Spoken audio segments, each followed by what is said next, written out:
윤석열 대통령 탄핵 심판 선고 이틀 앞, 지금 헌법재판소는 어떤 일이 벌어지고 있을까요? 헌법연구관 출신 황도수 교수님 모셨습니다. 어서 오십시오. 안녕하세요. 아니 지금 앞서 리포트 보니까 헌법재판소 안에 평의실에 도청 방지 시설까지 설치했다 이런 보도가 나왔는데 이 헌법재판소는 집무실부터 좀 특별하다고요? 예, 그렇습니다. 재판관님실이 별도로 다 마련돼 있고요. 예. 당연히 그래야죠. 장관급이니까. 그다음에 집무실이 따로 있고 집무실 앞에 비서실이 또 마련돼 있어서 외부 출입이 다 통제되는 상황이고요. 예. 연구관실도 역시 마찬가지입니다. 비서들이 다 통제하고 있는 그런 입장이죠. 네. 뿐만 아니라 서류 같은 것도 항상 그 보안 유지 때문에 다 파쇄기를 각자 방에 다 갖추고 있는 상황이라고 봅니다. 네, 참 제 관심은 이제 모두가 궁금해하잖아요. 이미 예. 결정이 됐다고 하니까 사실 헌법재판관들도 혹시나 이게 새어나갈까 봐 이 부분 상당히 신경 쓰겠죠. 예, 당연하죠. 혹시나 내가 말을 잘못해서 예. 혹시나 헌법재판소에 있었던 평의 내용이 외부로 누출되고 그거로 인해 가지고 어떤 사태가 일어날지 아무도 상상 못 하잖아요. 예. 그러니까 지금 제일 신경 쓰는 것이 그동안에 있었던 평의 내용이 혹시나 외부로 누출될까 봐 그걸 단속을 아마 철저히 하고 있을 겁니다. 네. 이거 좀 유치한 질문입니까? 가족들은 좀 미리 알 수 있지 않겠습니까? 설마요? 예. 저 자신이라 하더라도 예. 집사람한테도 얘기 안 할 것 같은데 아, 미안하다고 그럴 것 같아요. 네. 그러니까 이게 유출이 되면 재판관들은 큰일 난다고 생각을 하는 거죠. 그렇죠. 이게 누출이 되면은 어떤 결과가 가져오냐면 이 심판 대상 자체가 예. 국가 최고 권력자들의 문제를 다루는 곳이 헌법재판소이기 때문에 예. 언제 어떤 형태든지 저한테 로비가 들어올 수도 있고 예. 나의 생각을 바꾸기 위해서 어떤 형태가 들어올지 아무도 예상을 못한단 말이에요. 예. 모르는 상태가 가장 안전한 상태다 이렇게 볼 수 있습니다. 그럼 헌법재판관 앞서 리포트 보니까 뭔가 외부 활동도 잘 하지 않는다. 예. 마치 이게 수능 출제위원이 어디 갇혀서 있는 것처럼 그런 심정일까요, 지금? 예, 그게 오히려 재판관이나 연구관 입장에서는 오히려 편할 수 있습니다. 예. 예. 육체적으로는 불편하겠죠. 아무래도 식사도 외부에서 예. 자유롭게 못하고 그렇지만 심리적으로나 또 국가의 어떤 중대사를 앞에 놓고 나서 오히려 그것이 안정적이고 대국민 서비스에 가장 적당한 방법 아닌가 이렇게 생각됩니다. 지금 교수님도 헌법연구관을 지내셨잖아요. 예. 연구관들은 모릅니까?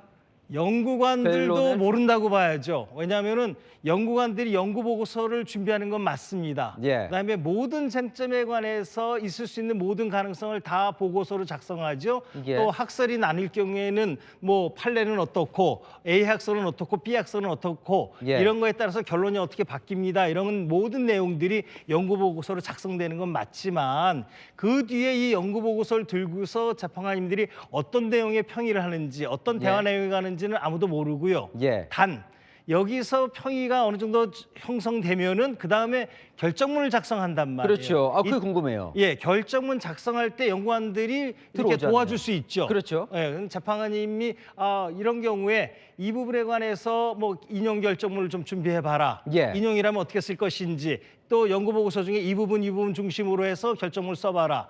기각이라면 어떻게 써봐라라고 이제 말씀을 하시게 되면 그때 연구관들이 이제 결정문을 초안을 작성하게 되죠. 예. 작성할 때 그때 이런 결정문이 있을 수도 있겠구나까지는 생각하지만 지금과 같은 사안에서 예. 어떤 재판관이 어떤 결정을 할지 어떤 심증을 굳히고 있는지는 아무도 모른다. 예. 라고 이런 상태라고 보면 되죠. 아니 그런데 지금 40시간 정도 남았는데 헌법재판관들 사실 잡혀놓은 일정도 있을 거 아니에요. 그런 그렇죠. 것들도 지금 이제 외부 활동, 경조사도 있을 거고. 예. 그런 것도 다 일때는 삼가는 분위기. 아마 재판관님들 나서지 않을 겁니다. 아. 두문물질 가만히 계실 거고요. 예. 그리고 재판관님들 자신도 상대 재판관이 어떤 심증을 가지고 있는지 아마 속으로만 알 수 있을 예. 뿐 무엇인지 결론은 모르는 상태다. 왜냐하면은요, 평의를 충분히 했다 하더라도 이 상태가 어떤 상태냐면 딱 하나만 남겨둔 상태예요. 네.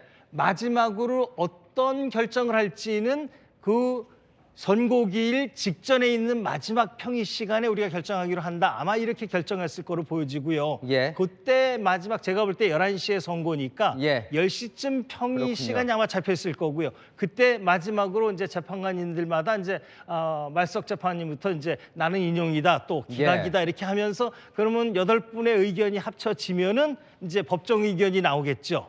알겠습니다. 예, 이렇게 될 겁니다. 헌법재판소에서 한 번도 유출된 적 없습니까? 미리? 아, 결과가? 예전에 있었죠. 있었어요. 예, 경험이 있으니까 더더욱 이런 그 보완이 철저해진 건데요. 그렇군요. 예전에는 미리 판결문이 준비돼 있고 또 판결도 다 준비돼 있으니까 예. 이게 이제 어떻게 하다 보니까 외부로 나가고 심지어는 당사자가 불리한 재판을 받느니 네. 취하해버리기도 하겠다 해서 취하까지 들어온 적이 있단 말이에요. 그렇군요. 그 이후에 헌법재판소는 보안에 관해서 굉장히 철두철미하다 이렇게 보시면 됩니다. 네, 잘 들었습니다. 지금까지 황교수 교수와 이야기 나눠봤습니다. 나와주셔서 감사합니다.